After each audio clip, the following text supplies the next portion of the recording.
Hey everyone, welcome back, or if you're new here, big hello to you. I'm Ava, and I'm so excited to have you with me today. Whether you've been here before or this is your first time, you're in for a good time. First of all, thank you so much for joining me. If you're chilling on your couch, hiding in your room, or sneaking a break at work, I won't tell.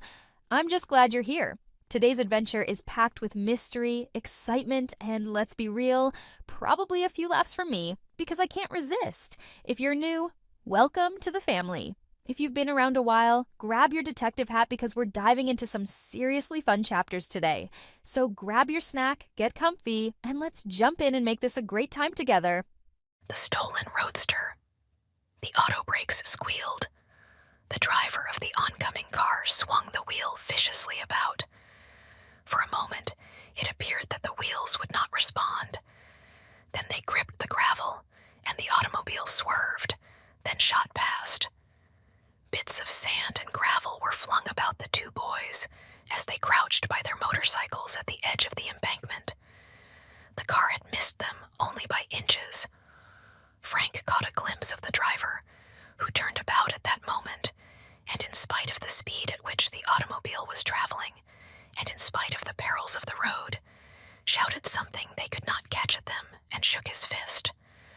The car was traveling at too great a speed to enable the lad to distinguish the driver's features, but he saw that the man was hatless and that he had a shock of red hair blowing in the wind. Then the automobile disappeared from sight around the curve ahead, roaring away in a cloud of dust. "The road hog," gasped Joe as soon as he had recovered from his surprise. "He must be crazy," Frank exclaimed angrily. "Why, he might have pushed us both right over the embankment. At the rate he was going, I don't think he cared whether he ran anyone down or not." Both boys were justifiably angry.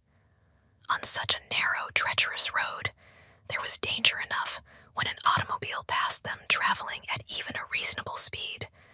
But the reckless and insane driving of the red-headed motorist was nothing short of criminal. "If we ever catch up to him, I'm going to give him a piece of my mind," declared Frank. Not content with almost running us down, he had to shake his fist at us. "Road hog," muttered Joe again. "Jail is too good for the likes of him. If it was only his own life he endangered, it wouldn't be so bad. Good thing we only had motorcycles. If we had been in another car, there would have been a smash-up, sure." The boys resumed their journey, and by the time they had reached the curve ahead that enabled them to see the village of Willowville, lying in a little valley along the bay beneath them, there was no trace of the reckless motorist. Frank delivered the legal papers his father had given to him, and then the boys had the rest of the day to themselves. "It's too early to go back to Bayport just now," he said to Joe. "What say we go out and visit Chet Morton?" "Good idea," agreed Joe. "He has often asked us to come out and see him." Chet Morton was a school chum of the Hardy boys. His father was a real estate dealer with an office in Bayport, but the family lived in the country, about a mile from the city. Although Willowville was some distance away, the boys knew of a road that would take them across country to the Morton home, and from there they could return to Bayport. It would make their journey longer, but they would have the pleasure of visiting their chum. Chet was a great favorite with all the boys, not the least of the reasons for his popularity being the fact that he had a roadster of his own, in which he drove to school every day, and with which he was very generous in giving rides to his friends after school hours. The Hardy boys drove along the country roads in the spring sunlight, enjoying the freedom of their holiday as only boys can. When they had reached a culvert not far from the Morton place, Frank suddenly brought his motorcycle to a stop and peered down into a clump of bushes in the deep ditch. "Somebody's had a spill," he remarked. Down in the bushes lay an upturned automobile. The car was a total wreck and lay bottom upward, a mass of tangled junk. "Must have been hitting an awful clip to crumple up like that," Joe commented. "Perhaps there's someone underneath. Let's go and see." The boys left their motorcycles by the road and went down to the wrecked car, but but there was no sign of either driver or passengers. If anyone was hurt, they've been taken away by now. Probably this wreck is a day or so old, said Frank. Let's go. We can't do any good here. They left the wreckage and returned to the road again, resuming their journey. I thought at first it might be our red-headed speed fiend, said Frank. If it was, he was sure lucky to get out of it alive. The boys gave little further thought to the incident, and before long, they were in sight of the Mortons' house, a big, home-like, rambling old farmhouse with an apple orchard at the rear. When the boys drove down the lane, they saw a figure awaiting them at the barnyard gate. That's Chet, said Frank. I'm glad we found him at home. I thought he might have gone out in the car. It is strange, Joe agreed. On a holiday like this, he doesn't usually stay around the farm.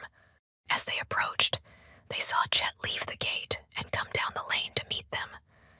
Chet was one of the most popular boys at the Bayport High School, one reason for his popularity being his unfailing good nature and his ability to see fun in almost everything. He was full of jokes and good humor and was rarely seen without a smile on his plump, freckled face. But today, the Hardy boys saw that there was something wrong. Chet's face had an anxious expression, and as they brought their motorcycles to a stop, they saw that their chum's usually cheery face was clouded. What's the matter? Asked Frank, as their friend hastened up to them.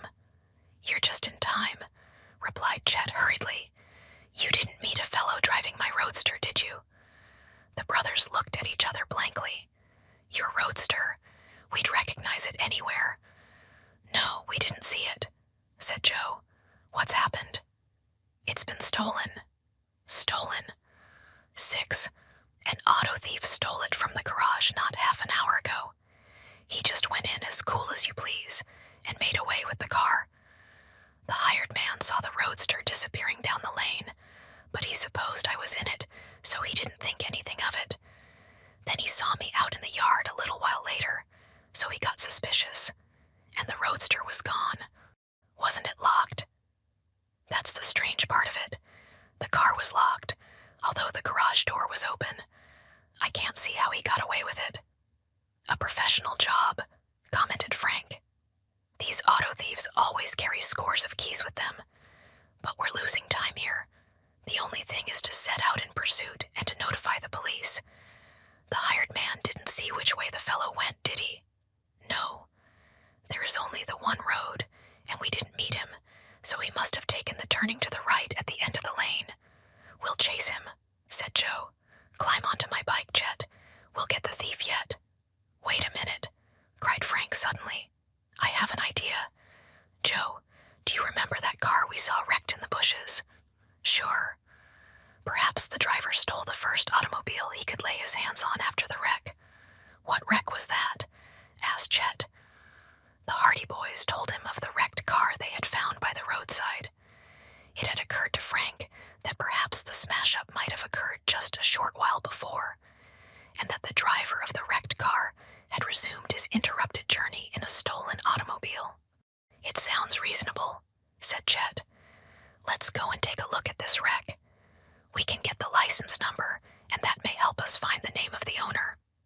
The motorcycles roared as the three chums set out back along the road toward the place where the upturned automobile had been seen among the bushes.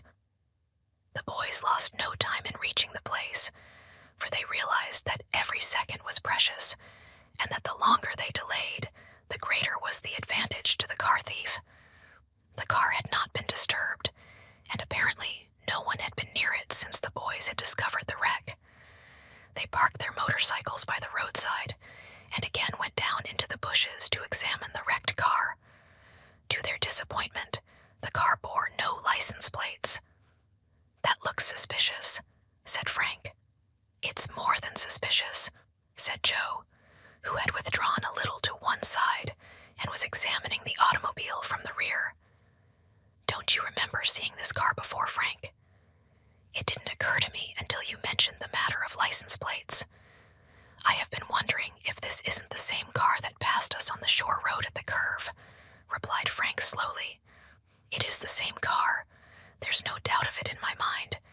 It didn't have a license plate, I noticed at the time, for I wanted to get the fellow's number, and it was a touring car of the same make as this. Okay, what just happened? That was insane. I mean, seriously, this guy with his red hair and death-defying driving is on a wild ride, and now we're chasing down an auto thief? I'm on the edge of my seat here, people. You can't tell me you didn't feel the rush. I mean, I was practically holding my breath when they found that wrecked car, and now they're hot on the thief's trail. This is getting good. I gotta say, these Hardy boys, they just know how to keep you hooked, right? But now, will they catch this maniac? Is he gonna get away with it? I need to know. You need to know. We all need to know. So, if you're as excited as I am, make sure you smash that like button, hit subscribe if you haven't already, you do not want to miss what happens next, and leave me a comment with your wildest guesses on what's coming up next. I swear, every second of this story gets crazier. Stick with me for more mysteries, more action, and definitely more of whatever this wild ride is we're on together. Until then, stay sharp, stay wild, and I'll see you in the next one. It's Ava Moon, love you to the moon, and back, bye!